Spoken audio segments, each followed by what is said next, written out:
क्या हम फ्लाइट्स जो हैं वो ले ओवर वाली बुक कर सकते हैं या नहीं कर सकते? हमें डायरेक्ट फ्लाइट ही बुक करनी है, ऐसा कोई रूल है? आपको क्या-क्या चीज़ें ध्यान में रखनी होंगी जब आप ले ओवर वाली फ्लाइट्स बुक कर रहे हो? Hello guys, so welcome to my channel और आज हम बात करने जा रहे हैं फ्लाइट्स के बारे में कि कौन सी फ्लाइट्स जो हैं वो अवेलेबल हैं और कौन सी फ्लाइट्स जो हैं वो अवेलेबल नहीं है। फॉर एग्जांपल कि सबसे बड़ा जो क्वेश्चन आ रहा था वो ये है कि क्या हम फ्लाइट्स जो हैं वो ले ओवर वाली बुक कर सकते हैं या नहीं कर सकते? हमें डायरेक्ट फ्लाइट ही बुक करनी है, ऐसा कोई रूल है? तो उसके रिगार्डिंग ये वीडियो है। और जो सेकंड चीज़ है वो ये है कि आपको क्या-क्या चीज़ें ध्यान में रखनी होगी जब आप ले ओवर वाली फ्लाइट्स बुक कर रहे हो तो। So starting with the video कि क्या हम बुक कर सकते हैं या नहीं? तो उसका आंसर है यस। अगर आप गूगल करोगे कि क्या ऐसा कोई रूल है कि आप सिर्फ एयर कनाडा या एयर इंडिया की फ्लाइट्स बुक कर सकते हो? नहीं, ऐसा कोई भी रूल नहीं है। ना ही इंटरनेशनल स्टूडेंट्स के लिए, ना ही कैनेडियंस के लिए, ना ही किसी और के लिए, ठीक है? तो आप कोई भी फ्लाइट चाहो वो आप बुक कर सकते हो, लेकिन उसमें थोड़ा सा कैच ये है कि आपको कुछ चीज़ों का ध्यान रखना होगा जो कि मैं सारी वीडियो में आपको बता रहा हूँ। और अगर आपने अभी तक फ्लाइट बुक नहीं की है, आप अभी पैकिंग की स्टेज में हो, तो मैंने पैकिंग की एक वीडियो जो है वो ऑलरेडी बना रखी है which you can watch over here और you can also find the links in the description. और क्या-क्या चीज़ें आपको जो चाहिए उन सभी का मैंने एक लिस्ट बनाई हुई है, वो आप अमेज़न से ऑर्डर कर सकते हो, that is also in the description. अब रही बात कि अगर आप एयर इंडिया और एयर कनाडा से ही ट्रैवल करने वाले हो, तो मैंने उन दोनों फ्लाइट्स की जो बैगेज पॉलिसी है वो भी मैंने बना दी है, so that you can check in the description. तो अब बात आती है कि क्या-क्या चीज़ें जो हैं वो आपको ध्यान में रखनी चाहिए जब भी आप लेओवर वाली फ्लाइट बुक कर रहे हो तो। सबसे पहली बात, आपको ये पता होना चाहिए कि आपका जो फ्लाइट है, चाहे आप लुफ्थांसा बुक कर रहे हो, चाहे आप एमिरेट्स बुक कर रहे हो, चाहे कोई भी आप बुक कर रहे हो, तो उसमें बैगेज पॉलिसी क्या है? क्योंकि हर एक फ्लाइट की जो बैगेज पॉलिसी है वो थोड़ी डिफरेंट होती है। कुछ फ्लाइट्स 2 बैगेजेस अलाउड करती हैं जैसे एयर कनाडा है, या कुछ जो फ्लाइट्स हैं वो 3 बैगेजेस अलाउड करती हैं जैसे कि air Canada only for students. So make sure कि आपकी जो भी बैगेज पॉलिसी हो, आपके जो सूटकेस है वो उसके साथ मैच करें। कोई डिफरेंस ज़्यादा बड़ा नहीं होना चाहिए, अगर हुआ तो वो अपने हिसाब से उनकी एक अलग पॉलिसी होगी जिसके हिसाब से वो आपको एक्स्ट्रा चार्ज करेंगे, फाइन आपको देना पड़ेगा। दैट में include taxes of up to 18% और उससे ज़्यादा भी हो सकते हैं।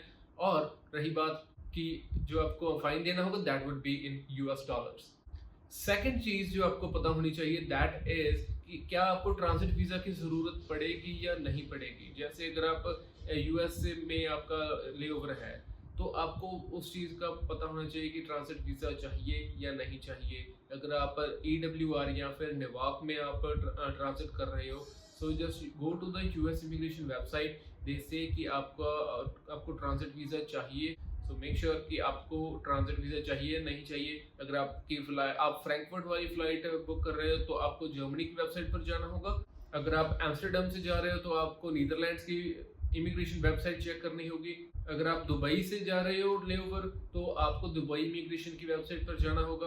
अगर आप वाया लंदन जा रहे हो या वाया हीथ्रो जा रहे हो तो आपको यूके इमिग्रेशन की वेबसाइट जो है वो चेक करनी पड़ेगी। थर्ड चीज जो कि आपको पता होनी चाहिए दैट इज कि आपके कोविड टेस्ट की कोई रिक्वायरमेंट तो नहीं है।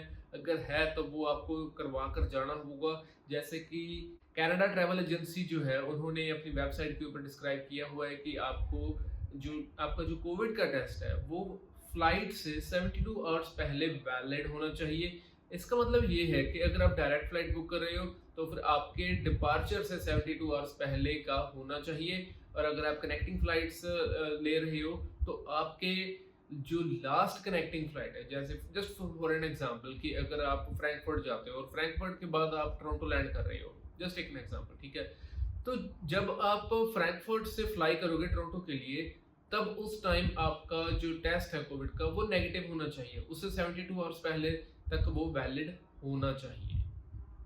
जो भी आपका ट्रैवल टाइम होगा वो आपको उसके अकॉर्डिंग अपना कोविड का टेस्ट करवाना पड़ेगा।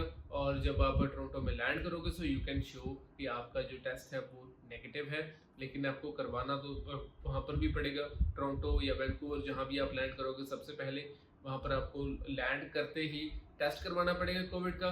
और उसी शहर में, चाहे ये टोरंटो है चाहे वैंकूवर है, जहाँ भी आप सबसे पहले लैंड करोगे वहाँ पर ही आपको 3 डे क्वारंटीन पीरियड कंप्लीट करना होगा। उसके बाद ही आप आगे अपनी डेस्टिनेशन तक जा सकते हो, प्रोवाइडेड कि आप कोविड नेगेटिव। फोर्थ चीज़ जो है वो बहुत छोटी सी है, और वो ये है कि जब भी आप लेओवर वाले एयरपोर्ट के ऊपर होगे तो फिर आपको जो बैगेज है वो क्लेम करने होंगे और फिर से वो चेक इन करवाने पड़ेंगे अपनी फ़्लाइट से पहले। फिफ्थ जो चीज़ है वो ये है कि जो भी आपका लेओवर वाला एयरपोर्ट है वहाँ पर आपको जो सिक्योर्ड एरिया होता है, ठीक है, ट्रांजिट वाला, उसको छोड़कर आपको बाहर नहीं आना है। अगर आप आओगे तो फिर आपको ट्रांजिट वीज़ा तो चाहिए होगा, और ये भी हो सकता है कि आपको डिटेन कर लिया जाए एयरपोर्ट अथॉरिटी की तरफ से। So do not ever go outside of the secured area. Six चीज़ जो है वो ये है कि जब भी आप अपनी फ़्लाइट बुक कर रहे हो तब आपको जो भी एजेंसी है, चाहे वो लुफ्थांसा है चाहे एमिरेट्स है, उनके साथ आप ईमेल के ज़रिए कॉन्टैक्ट कीजिए कि क्या इंटरनेशनल स्टूडेंट्स अलाउड हैं उनकी फ़्लाइट में या नहीं, और उनकी जो इंडियन काउंटर पार्ट होंगे आप उनको भी मेल करना होगा, क्योंकि ऐसी काफ़ी रिपोर्ट्स आई हैं कि एमिरेट्स ने इंटरनेशनल स्टूडेंट्स को फ्लाई करने से रोक दिया है। सो मेक श्योर कि ऐसा ना हो, और वो आपके पास प्रॉपर ईमेल्स होने चाहिए उनके, अगर नहीं है so just do it right now. एक और बात सामने आई है कि ट्रैवल सपोर्ट लेटर की, तो क्या ट्रैवल सपोर्ट लेटर चाहिए या नहीं, तो इसके बारे में ऐसा कोई भी पर्टिकुलर रूल जो है वो मुझे नहीं मिला। अगर कोई ऐसा IRCC की तरफ से या कनाडा इन इंडिया की तरफ से आया है सो प्लीज़ मेक श्योर कि आप नीचे कमेंट में उसका लिंक जो है वो ज़रूर दे दीजिएगा। और एक रीसेंट केस जो है वो मैं आपके साथ शेयर करने वाला हूँ ट्विटर पर। वो ये है कि एक मनमीत नाम के स्टूडेंट है, उन्होंने IRCC को ट्वीट किया था कि मुझे ट्रैवल सपोर्ट लेटर चाहिए या नहीं, तो उसके रिप्लाई में IRCC ने उन्हें 4 रिप्लाईज दिए हैं। सो जो फर्स्ट रिप्लाई दिया है वो ये है, high valid study permit holders can now travel to Canada if their DLI is on the list with approved COVID-19 readiness plan regardless of when their permit was approved। यानी कि ये सबको पता ही है कि जो भी DLI अप्रूव्ड कॉलेजेस हैं उनके स्टूडेंट्स जा सकते हैं। सेकंड में लिखा है, and AIP does not count as a valid study permit. All air travelers with limited exemptions need to pay for and take a COVID-19 test upon arrival. They will also need to book in advance, pay and stay in an approved hotel for up to 3 nights. जो AIP है वो study permit नहीं है, ये भी clear है। और airport के ऊपर लैंड करते ही आपको कोविड का टेस्ट करवाना होगा और उसके बाद 3 डे क्वारंटीन में जाना होगा, ये भी पता सभी को। While awaiting results of their test, more here. After receiving a negative COVID-19 test, international students may complete the remaining days of their 14-day quarantine period at their designated quarantine location।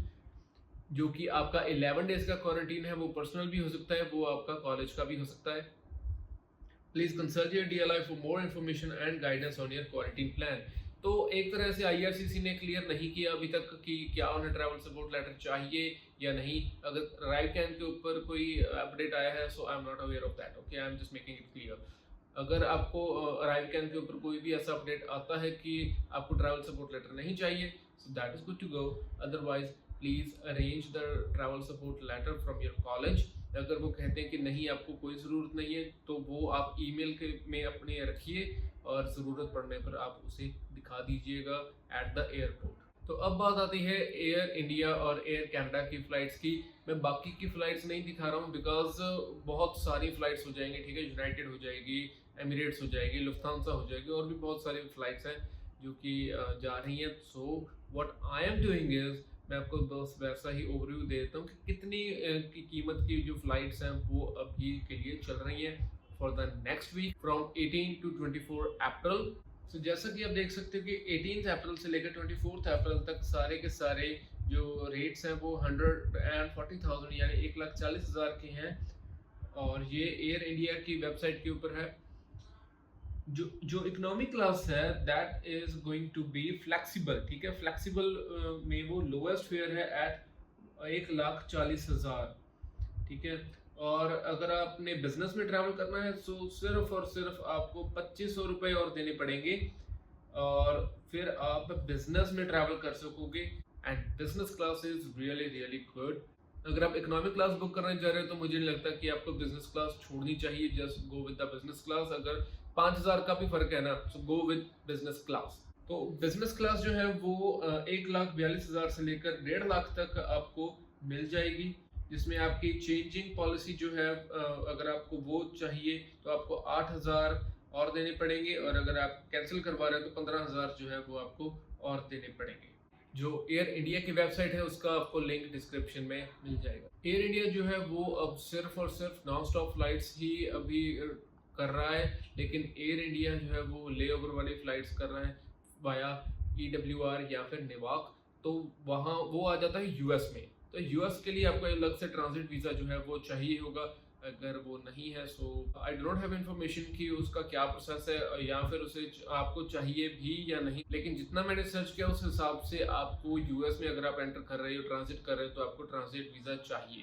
तो अब बात करते हैं air Canada के price range की। तो वो 18 अप्रैल से लेकर 24 अप्रैल तक, तो वो $1658 से लेकर $2,418 के बीच में वेरी कर रहा है। यानी कि 1 लाख से लेकर 1.5 लाख तक आपको उसकी टिकट जो है वो एयर कनाडा की आपको मिल जाएगी। So whichever flight you are booking, make sure that you know all the details of these. तो ये थी सारी चीज़ें, और अगर एक आध कोई चीज़ रह गई होगी तो मैं उसका एक सेपरेट वीडियो बना दूंगा। सो जो ज़्यादातर चीज़ें थी वो मैंने ऑलरेडी बता दी है। And make sure that you like this video और मेरे इस चैनल को सब्सक्राइब करो ताकि और भी ज़्यादा आपको डिटेल्स इसके रिगार्डिंग मिल जाए। And make sure to check out all the links given in the description. So that's all for today. Thank you.